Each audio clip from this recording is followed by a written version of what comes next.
our next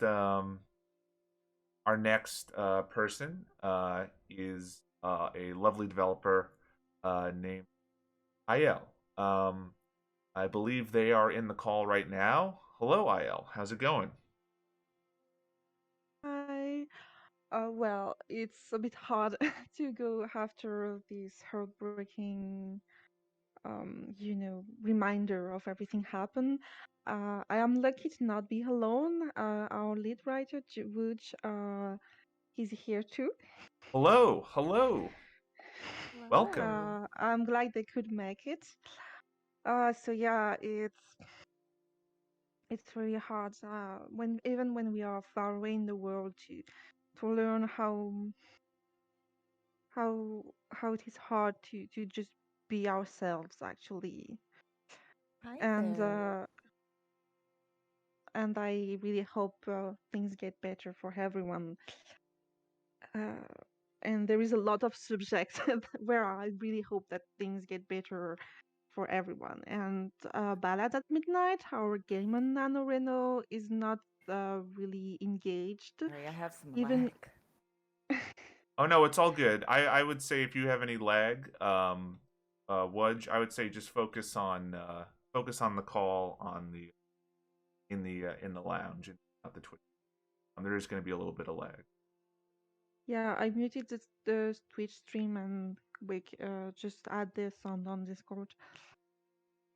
Um, And yeah, so our game Ballad at Midnight is mostly fun, like romance, enemy to lover kind of deal. But we are still how to say that? I mean, like both of the character are bisexual because it's just how we are as a team. I guess we are very open to LGBTQ plus rights, and so it was natural for us even when we are doing like two characters a straight romance, but we are still opening things like I don't want to spoil too much, but there is an ending where you can actually not end up with the male character and stuff like that. hmm, So we do up that this kind of little details were not important in the story itself, but were just in the story helps to just make the world a bit different. When things are put like if they are normal, well, they become normal actually. 100%, 100%. And yeah, I agree with Meredith in the chat. This title screen is really beautiful. I really like the art style of this game, even You all just from the did an title screen. amazing job. Absolutely. So let's get into it. Let's start the game, and I'll ask you both some questions about your game. That's why we're all here. Awesome. So chapter one, Prelude to Dawn. So how many chapters are in the game total? 8, technically. Awesome, awesome. I like immediately. I really like the side character portrait that you have here. Um, this character is very expressive already, just from the first screen.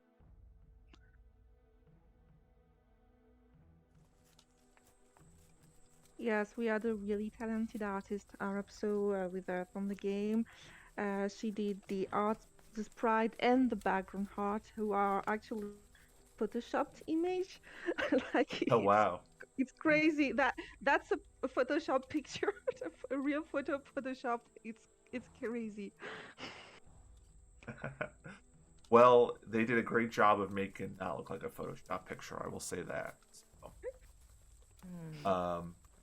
So yeah, how did you come up with the concept for your game? What was the initial kind of spark of inspiration for both of you? For me, it was watching the show Castlevania. Oh wow, the Uh, animated show on Netflix. yeah, because it was so cool, and like the first scene in the show is just I don't know how she's named, but it's a female character entering in the dark Lisa, castle. I think. Yeah, and she's like she put it back to a place. It's just so sassy, and and then she doesn't give a fuck. She's not afraid, and I really, really loved the atmosphere from here. Like this was the whole idea of the game just came up from here, and I talked about Rouge with this plot point was basically okay. So there is this sassy bard who meets this bored vampire, and then they get a romance. And from this, which developed an amazing story and lore, and uh, I don't. I will. She will tell. They will tell. Sorry, they will tell their inspiration. I don't know if I had a specific inspiration. I had the initial premise, and I just took the characters and did a 100-mile sprint with them, deciding like the what makes them who they are and how that could fit into the story. I've been playing Hades around that time, so I was getting some inspiration from different myths. Bull of Minos. I see you. I see you laughing about that. Um, and yeah, I just took a lot of inspiration from a bunch of different places and tried to keep it within scope, linking different parts of the story that ultimately, I don't really know what to say about it. No, I think you said everything you had to say. So now we're at the first choice of the game, and immediately Yes. I'm noticing as you kind of hover your mouse over the choices, the character's expression. It's a very nice little Yeah. touch. Yeah, I'm glad. I'm happy of this one. It was a lot of work, but I'm proud I did it. It looks like we have most people buy me a drink before they bring out the gag. You're all ingrates, you hear me, low-browed, barbaric boneheads, the whole lot of you start screaming. Now, we're all about peace here at Lookout Drive Games, so I'm going to go with the first option here. Most people buy me a drink. Diplomatic yet still sassy. Yeah, Exactly. So who did the music for this game?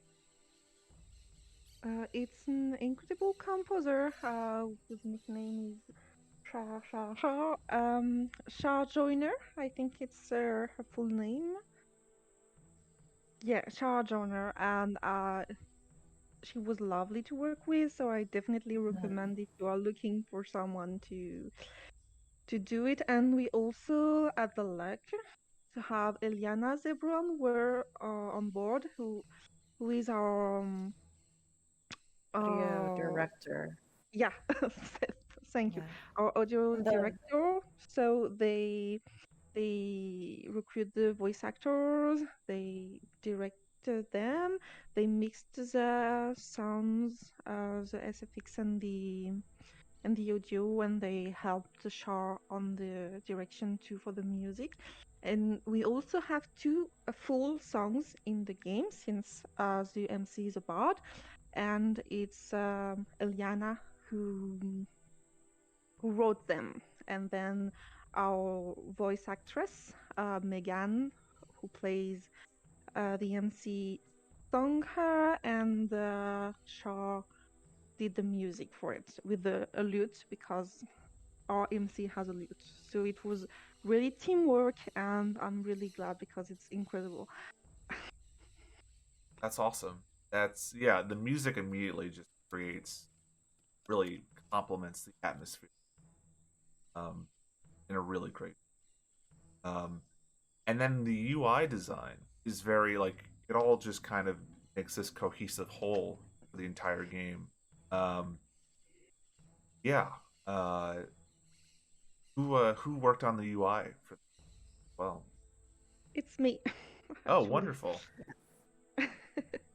So yeah, I usually go for a much more elaborate UI, and then the sprite artist, who is very perfectionist, told me, "Oh no, but my sprites haven't that much detail. That is not detail for her." And I think a simpler UI would be great. So here it is. Yeah, no, I think it extremely works. And I think it really creates a sense of elegance in a way that kind of complements the style of the art in the back. It feels absolutely natural.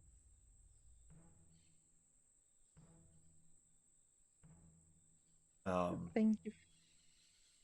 But yeah, so roughly, we're not going to be obviously be able to get to play the entire game today, and of course, you'll be able to play um, this game and all of the other entries for NaNoReNo 22, NaNoReNo 2022 at the link that I've just posted in the chat. But yeah, how long is the game for people that would want to check it out after the stream? I would say 2.5 hours, Oh wow. right? AL?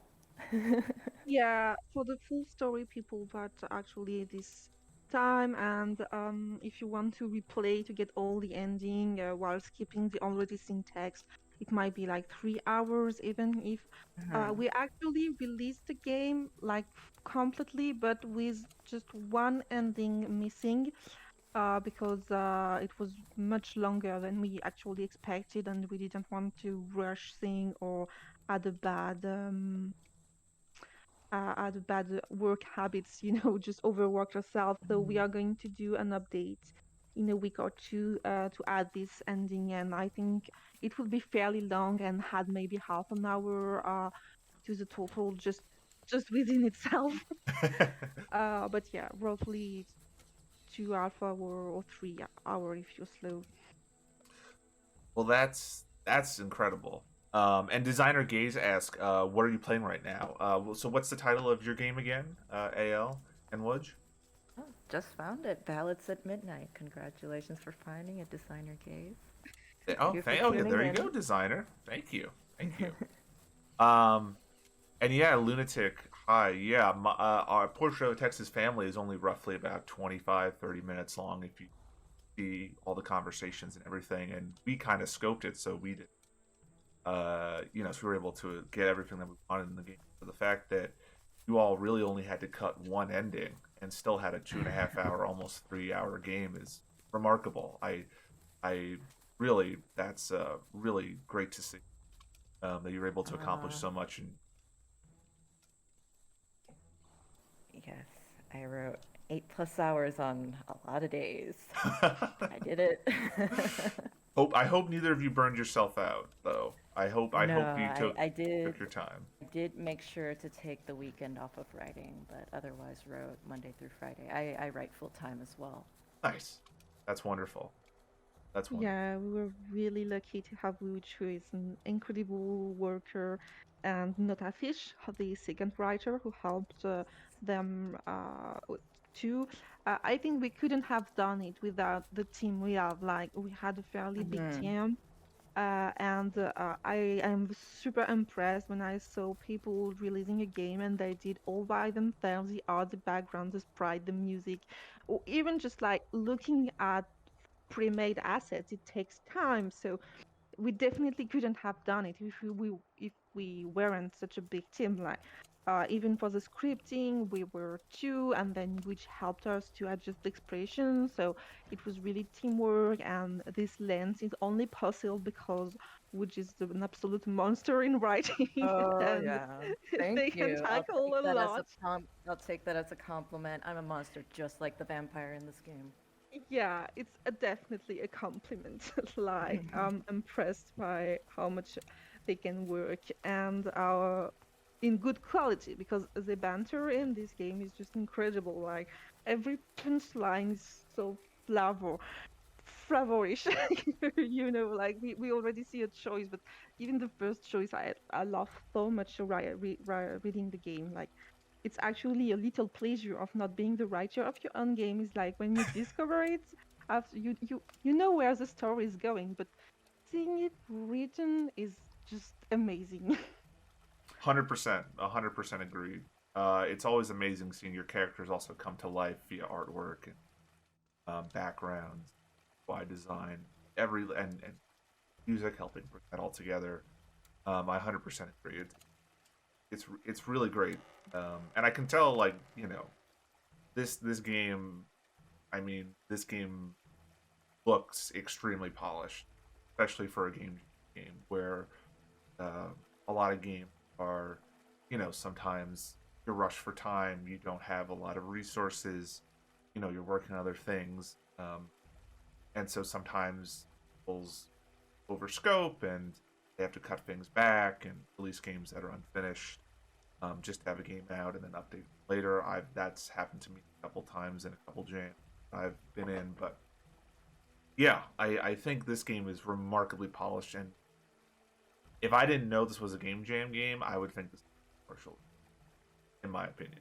So I think you both, your entire team, but including you both, did a really amazing job with it.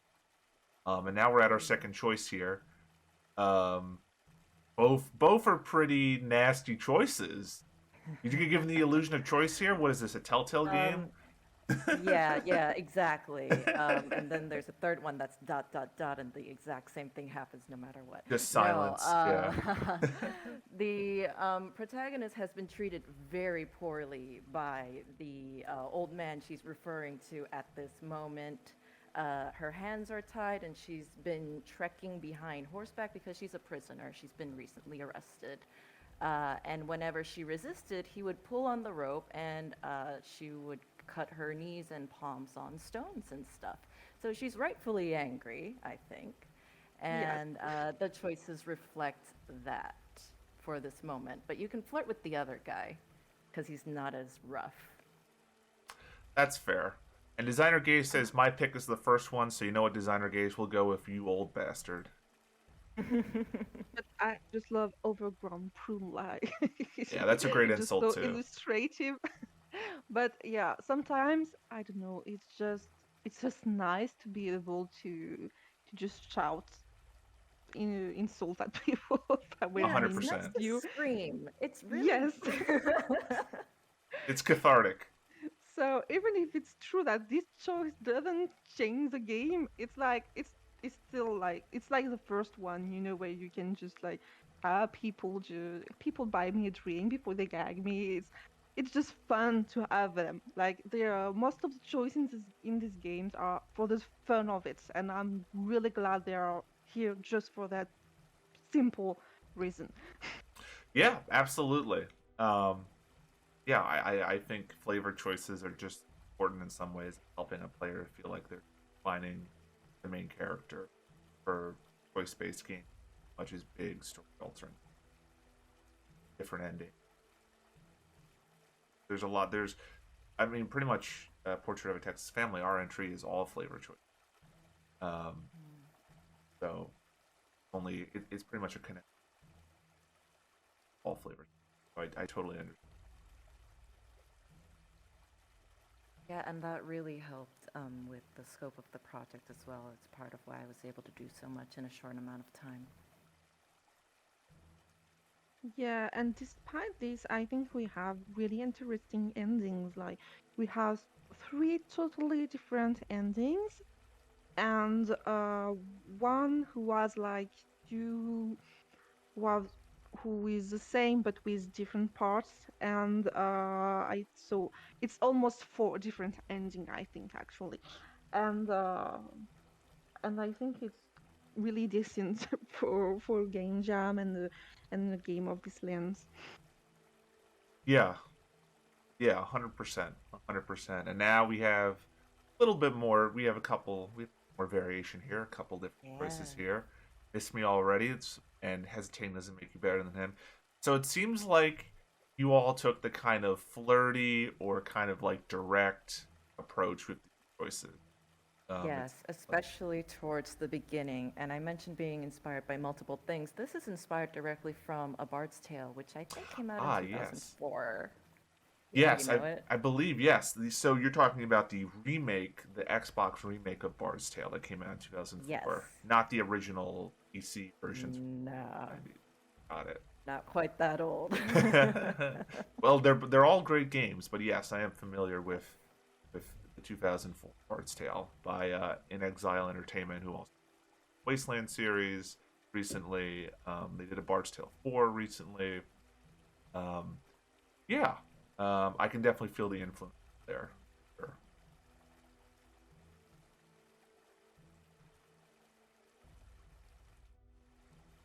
So, was there ever any consideration for having a voice acting all partially voiced or anything like that, or was your kind of ultimate kind of design goal was to have it um, be just basically completely silent for player immersion.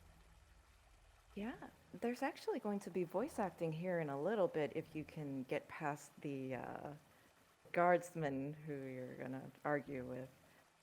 The moment the vampire actually appears, we do have partial voice acting in the game, in the upcoming chapter, chapter 2, and in chapter 5. And we were only able to get those two done for the game jam, but we were looking into doing a little bit more after the jam.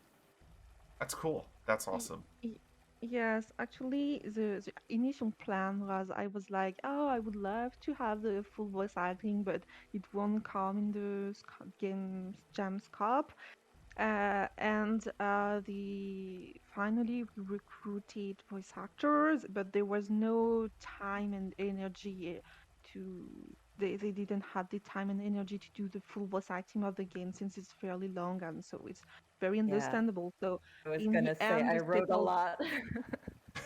Yeah, you did an incredible job. So there were too much work for them and for the audio, for the director too, because they make the voice actor take several takes and then they had to choose the perfect one and mixed it and stuff like that. So we settled for partial voice acting for this reason.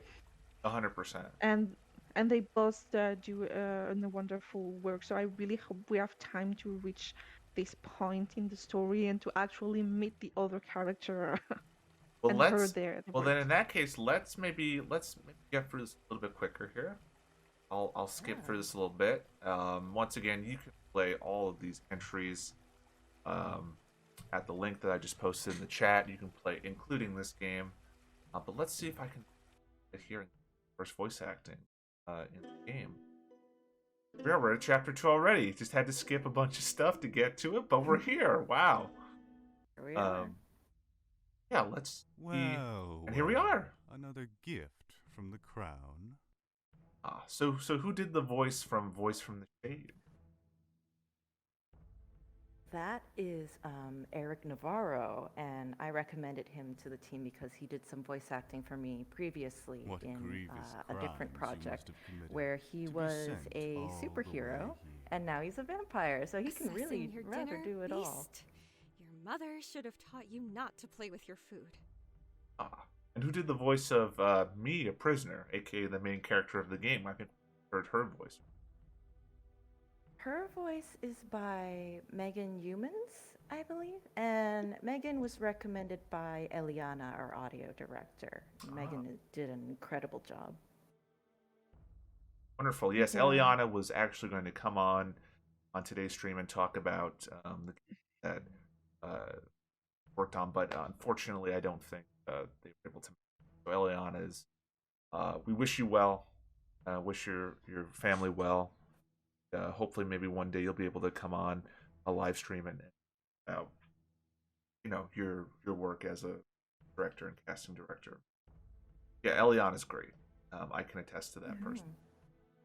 And it was also impressive because it's very later, so we won't be able to see it. But Megan did You're also, as talkative. I said, I usually she like sing it into when they're in the talkative. game. She sing a song, and it was the But first time yours is an she did it, and she insolent did an nature. incredible No job. doubt you've So ended shout up here out by to her disrespecting for some just local even just authority. trying new things. I think that's what game jam are for, like trying new things. But it still requires courage, and I'm glad everybody did it. Yeah, yeah. I mean, I just from having played only a few minutes of this, I'm definitely going to play through the rest of it. I encourage everyone else on. Well, this is a really beautiful, and I can tell an incredible amount of hard work, care, and love. Um, so thank you so much, both for joining you. us. Thank you for Today. asking this. Yes, I absolutely. think we already mentioned most of the team, so I just want to say a special thank you to Genera. I don't know how it's pronounced. Who was our editor, and helped having so so many little uh, mistakes because with so much writing usually comes a lot of grammar error, and it's not the case because Wuj is incredible, but also I think thanks to her work and to Rowanti who helped me script the entire game. And we had a lot of animations, a lot of movement on the screen, and it's partially because of his hard work to make the structure of the game and stuff. So thank them both too. They weren't mentioned before, so Absolutely, yeah. I can tell everyone on the team worked incredibly hard. And once again, if you want to play this entry or any of the NaNoReNo 2022 entries, um, please check out the link in chat. Um, and also, once again, please donate if you can to the campaign for Southern Equality. Um, right now, we have raised a total of, and let me now, raised a total of $60. Our goal is $200 today. By the end of these 12 hours, I think we can do that. I think we can get to 200. Um, so yeah, please, if you can, any little amount counts. Please donate to a wonderful, wonderful organization, LGBT folks, Southern United. But on that note, I think we're going to um, move on to our next game. And once again, thank you so much, Bo, for joining me today. thank I will see thank you you for all. hosting this. Absolutely. And Thank you. have fun playing the other entries. Like there is a few I picked up myself for playing later, and everybody did a great job, and they did it. Like finishing a game is extraordinary. So shout out to every game dev that finished their NaNoReNo game. Really. Goodbye, everyone. Bye. Hey, thank you, Florsum, for following. Um, Florsum will be joining us later today on the stream to talk about their entry 22. Oh, and hello, Luffy. Thank you for following, Luffy. Appreciate it. For anyone that's just joining, once again, we're raising money for the campaign for Southern Equality, an organization based in North Carolina. And thank you, Lunatic High, for following as well. Um, we're raising money for the campaign for Southern Equality. Um, trying to raise $200 today by the end of our 12-hour stream. Um, it's an organization you designer gates for following. Um, but it's an organization based in North Carolina and southern United States that is basically trying to protect LGBTQ rights in the South at a time where a lot of them are under fire, especially transgender folks living in the South. So please, if you can, any little amount counts. $5, $1. Please feel free to donate, help out. A great organization.